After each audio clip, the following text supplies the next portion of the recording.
columnas en La República, desde hace varias semanas ha preconizado que se convoque al Acuerdo Nacional, este foro que fue fruto de la transición que se produjo después del año 2000. El presidente de la República parece haberle dado razón, puesto que mañana habrá un acuerdo nacional promovido también por la Asociación Civil Transparencia, que llama a restablecer el espíritu fundacional del acuerdo nacional. Señor de la Puente, buenos días. Un gusto, un saludo a todos ustedes. ¿Qué objetivos cree usted que pueden ser alcanzados en esa reunión de Acuerdo Nacional que está prevista mañana martes? Bueno, yo señalé hace varias semanas que era necesario un nuevo rayado de cancha en el país, es decir, un nuevo Acuerdo Nacional. Y claro, el espacio natural para empezar a discutir esto es el actual Acuerdo Nacional.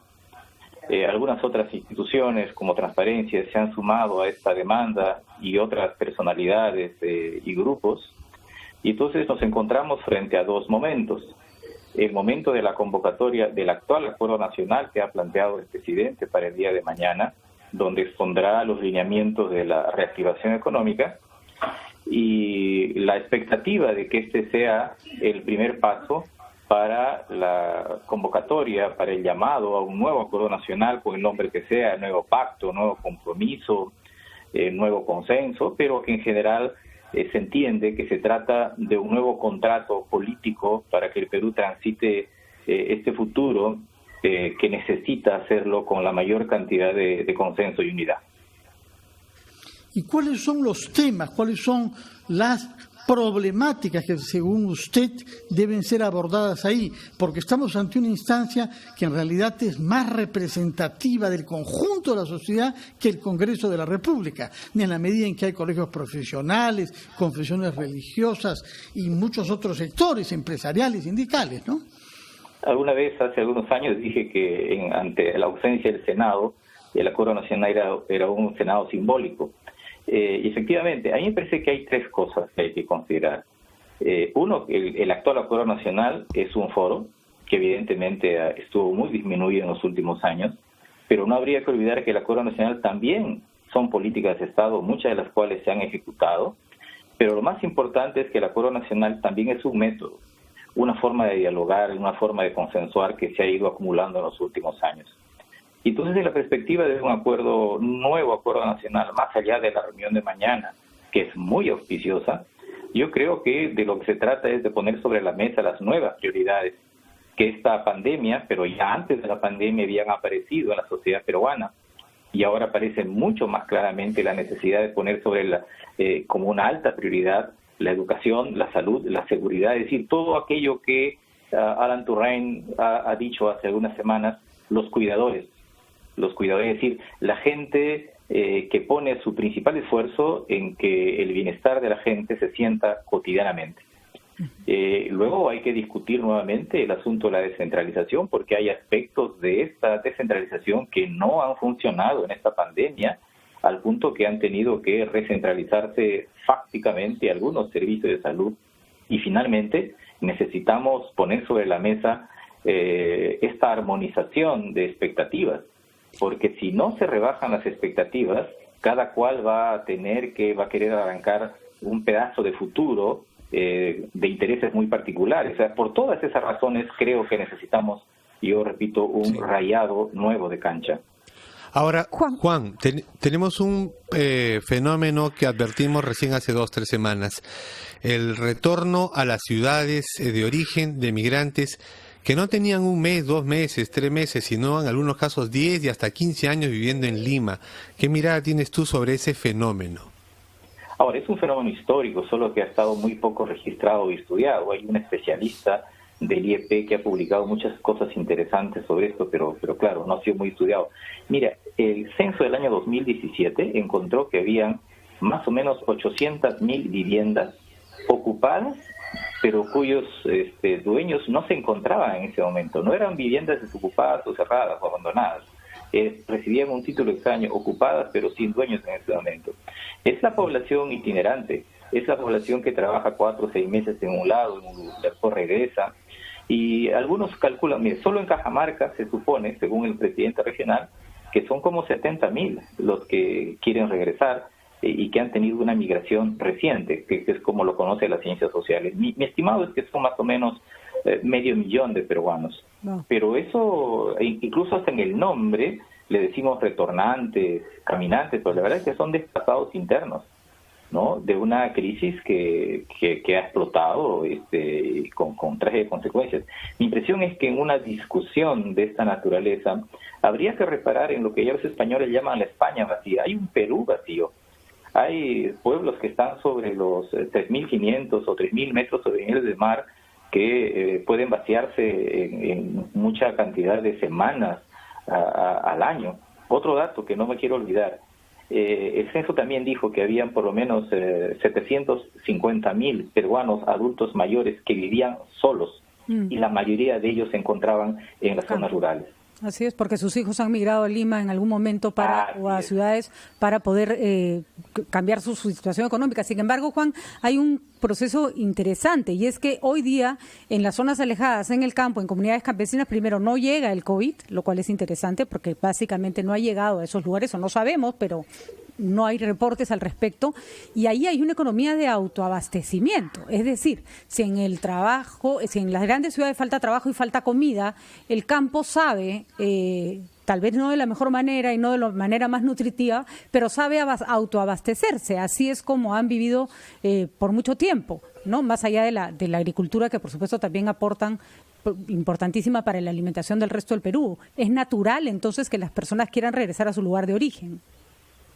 Es cierto, y no solo porque el vals dice todos vuelven, sino porque la crisis realmente presiona. Pero esas personas tienen también que ser respaldadas. Eduardo Segarra publicó anteayer, información sobre que en esta etapa estamos importando más papa precocida que nunca.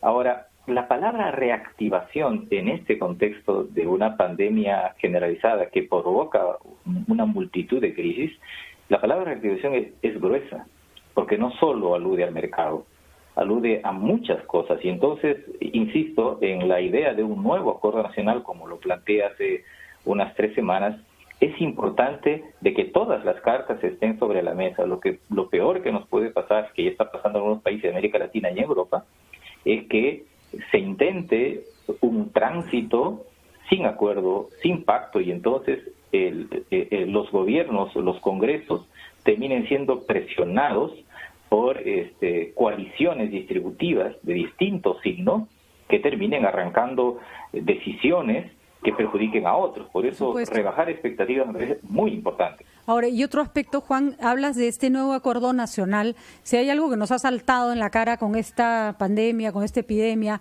es todas nuestras deficiencias, todas: salud, educación, regionalización. Se necesitan actores políticos, para eso está el acuerdo nacional. Pero si vemos el Congreso que tenemos hoy día, absolutamente fragmentado, con los pocos partidos políticos más o menos que teníamos en absoluta crisis, y si vemos además el comportamiento del Congreso sacando leyes absolutamente, hay que decirlo, que fuera de lugar, que no parecen estar conectadas con la realidad. Hemos escuchado rebajar la jornada laboral a 7 horas, adelantar la jubilación a los 55 años. ¿Con quién hacemos el acuerdo, Juan? Sí, eso es muy importante, porque a mí me parece que el presidente ha tenido éxito, ojalá siga haciendo, convocando para determinadas cuestiones centrales a esto que se denomina el Consejo de Estado, que no tiene un rango constitucional ni legal, es una figura que viene de hace algunas décadas, incluso del siglo antepasado, y yo creo que ese espacio debería ser fortalecido y de repente en algún momento constitucionalizarlo. Uh-huh. Pero en segundo lugar está también la sociedad. Miren lo que ha pasado en Iquitos, ¿no? Esa idea de que la sociedad civil tiene como único papel quedarse en casa ha sido desmentido, porque una movilización en redes desde la iglesia ha conllevado a que en 72 horas se produzca la contribución de las personas para adquirir una planta de tratamiento de oxígeno. Y entonces a mí me parece que abajo en la sociedad hay una potencialidad, ¿no? Muy grande. Esa sociedad o sociedad civil, como quiera llamarse, tiene un papel muy importante en lo que viene, para vigilar las comunidades. Miren, hay comunidades, tú decías, que no han entrado el COVID, porque las comunidades campesinas se han opuesto o han tenido formas de cogestión con las autoridades. Y hay barrios de Lima donde se han organizado los vecinos para limpiar, para establecer horarios para sacar la basura, etcétera. Entonces, yo tengo la impresión que, en tono muy optimista, que esta pandemia, yo creo que puede resucitar a una sociedad civil que en algún momento podría haber estado apocada e inerte. ¿Sí? ¿No piensas que en algunos casos está sacando también lo más feo? También, porque además la sociedad peruana es como esa vieja película de los 70, tiene lo bueno, lo malo y lo feo. Pero y además lo más feos y lo mejor salen en crisis acá y en todo el mundo, ¿no? Sí. Ahora, es curioso porque a propósito de lo que señala, sí se han abierto, más o menos después de los primeros días de abril, se han abierto viejos dilemas que se abren en tiempo de crisis, ricos contra pobres, arriba versus abajo, Lima contra provincias, ¿no? Y luego mano dura versus mano blanda, y por eso es importante recuperar el sentido de la unidad nacional y con el que el presidente convocó a la emergencia, porque lo que hizo en una primera etapa el presidente y el gobierno fue construir una intuición unitaria para enfrentar esto. Esto se ha ido obviamente relajando en las últimas semanas, aunque el presidente y el gobierno mantienen una alta cuota de legitimidad. Pero habría que recordar que la legitimidad y la aprobación está hecha de muchas cosas, más aún en tiempos de crisis. Así es. La aprobación está hecha de apoyo, pero también de demanda, de expectativa, de esperanza, de temor, de reclamo. Entonces, claro, sí, en un país sin liderazgos es evidente que la aprobación del gobierno, de las autoridades, tenga ese componente, ¿no? Uh-huh. Ahora también, Juan, se está hablando desde el presidente de la República habla de gente irresponsable, y hay gente que señala como irresponsable pues a esa gente que sale en la calle y se aglomera en los mercados, pero se ha advertido que además de algunos irresponsables hay gente desesperada que está saliendo a la calle porque ya no tiene cómo sostenerse en casa y tiene que llevarle un pan a su hijo. ¿Tú cómo lo lees tú? A mí sinceramente me ha sorprendido, no creía que era un porcentaje tan alto, no dejo de sorprenderme, que el 51% de peruanos encuestados por IEP, en esa encuesta que publicó el domingo pasado la República, señalaba que el 51% les tenía más temor al hambre que al coronavirus. Ya, ese es un dato de la realidad, que podría variar hacia arriba o hacia abajo. Entonces yo tendría mucho cuidado en calificar a las personas que necesitan salir más frecuentemente. Así es. Podría ser que sea mucho más crítico con aquellos que salen a comprar un par de jabones o salen a tomar el aire, como vi por ahí un programa de la televisión, pero en general estamos frente a una agenda más plural, donde es importante la salud, pero también otras cosas. Y por esa razón habría que enfocar el tema de los mercados desde esa perspectiva. Por supuesto. Los mercados son un servicio público, ¿no? Esencial, y tiene que ver con el abastecimiento. Quizás entregarle la supervisión de los mercados a las Fuerzas Armadas no sería una mala decisión. ¿Por qué las Fuerzas Armadas sí vigilan algo tan estratégico como las torres de alta tensión, por ejemplo, o el gasoducto, y no pueden encargarse de un asunto de orden público ligado al abastecimiento de la población? Algo muy crucial en esta emergencia. Muy claro bien. Que sí, Juan, vamos a seguir revisando este y otros puntos, por supuesto, más adelante. Tenemos para largo, estamos entrando a otra etapa. Vamos a tomar contigo contacto más adelante, por supuesto. Un abrazo, Juan. Juan, gracias por todo.